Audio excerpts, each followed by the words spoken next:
For today's ganap nga mga mare, tara samahan nyo ako mag-impake ng aming mga gamit dahil nga lilipad na naman kami papuntang Maynila. At kung tatanungin nyo naman mga mare kung ano yung gagawin ko sa Maynila, abangan nyo na lang sa vlog. So una ko nga ginawa, namili na nga muna ako ng mga damit na dadalhin. Tapos nilagay ko nga siya dito sa lapag and then saka ko naman siya pinag-partner.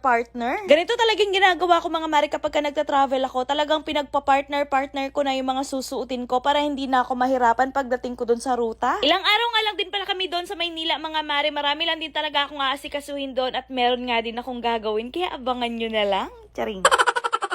So, etong maliit na maleta nga lang din pala yung dadalhin ko mga mare. Tapos si Dada naman yung maliit lang din na bag yung dadalhin niya. Anyways, after nga pala maayos etong aking mga damit mga mare, etong at inayos ko na nga rin pala etong mga panty or mga underwear na dadalhin ko. Hindi ko na nga rin pala siya tinupi mga mare. Ginanyan ko na nga lang din pala siya para hindi ako mahirapang kumuha ng mga panty dito sa aking maleta. Kinuha ko na nga rin kaagad etong sapatos tsaka sandal ko mga mare. Then after ko naman magayos ng aking mga gamit, dumiretso na nga ako dito sa may kusina at nagtingin-tingin na nga ako dito ng aming mga ulam for today's video. Sakto mga mare, nagluto si Dada ng paborito kong ulam which is etong paksiw na sari. Kami nga lang din pala ni Dada yung naiwan dito sa bahay mga mare kasi si Tita Are tsaka si Aya ay nasa school pa. Bukod nga sa paksiw na isda, nagluto nga rin pala si Dada ng pansit canton tsaka netong corned beef. Umupo na nga rin kaagad kami dito sa may lamesa at nagsimula na nga kaming kumain. Bali alas 4 pa naman yung aming flight. Siguro ng mga oras na yan parang alauna na yata. Konti lang din talagang kinakain kong kanin mga mare. Talagang nagle-less rice ako para hindi na tayo tumaba ulit be. Konti lang talagang kinakain kong kanin kapag regular na kanin yung kinakain ko mga mare. Kasi nga shirataki rice talagang kinakain ko kaso naubusan ako noon. Anyways, kumain na nga rin kaagad kami ni Dada mga mare. At syempre mas lalong sasarap yung ating kain or mas gagana yung ating kain kapag ka nakakamay. Kaya ayan, for the kamay nga ang mami siya. Napakasarap naman talaga kumain mga mare kapag paborito mo yung ulam tapos nakakamay ka pa. Ay nako, perfect. Kung pwede lang talaga ako kumain ng napakaraming kanin. Ay nako, ginawa ko na. Kaso hindi pwede, baka tataba tayo. Useless lang din talaga yung pagdadiet tsaka pag-exercise ko mga mare kung maglalaklak din ako ng kanin. News ko po Rudy, talaga naman. Nauna na nga rin pala natapos sa akin si Dada mga maring kumain, gawa ng kumain na daw siya kaninang umaga. Kaso ako hindi kasi talaga ako makain ng agahan. Kaway-kaway sa mga kagaya ko na hindi ko makain ng agahan mga mare, diretso tanghalian na. Sa sobrang takaw ko, muntik lang ako mabulunan, kaya ayan, binigyan na nga ako ni Dada ng tubig. Alam nyo ba, isa rin talaga sa ginagawa ko mga mare kapag kumakain ako, para mas mabilis ako mabusog, talagang dinadamihan ko ang pag-inom ng tubig. Para kapag mabusog ka agad ako, hindi na ako makakakain ng maraming rice. So yun, maya-maya nga lang din dumating na nga rin pala sila Aya mga mare, kaya eto, kinausap-usap muna namin, baka mamaya mag-iiniyak siya kapag aalis kami. Kaya napagdesisyon na namin ni Tita Arit na patulugin na muna siya bago kami umalis. Habol na habol kasi talaga to si Aya mga mare, lalong-lalo na sa daddy niya. Napaka-daddy's girl talaga. Nag-iiniyak yan kapag may hawak na ang daddy niya na susi ng sasakyan. Maaawa ka na lamang talaga sa kanya mga mare kasi wala siya ibang bukang bibig kundi sama daddy, please lang, ganon. Kaya pinatulog na muna namin siya bago kami aalis.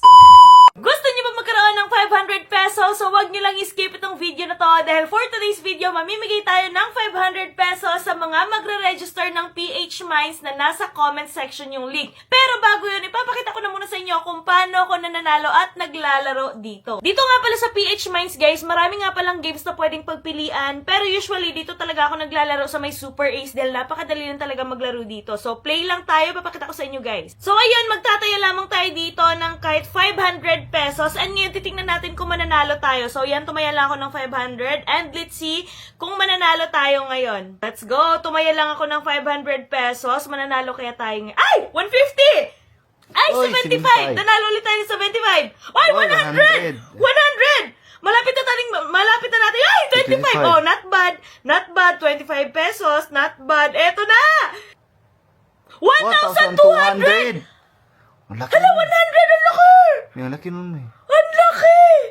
Galing. Ay! 1,800 pesos! 300! Nabawi na na!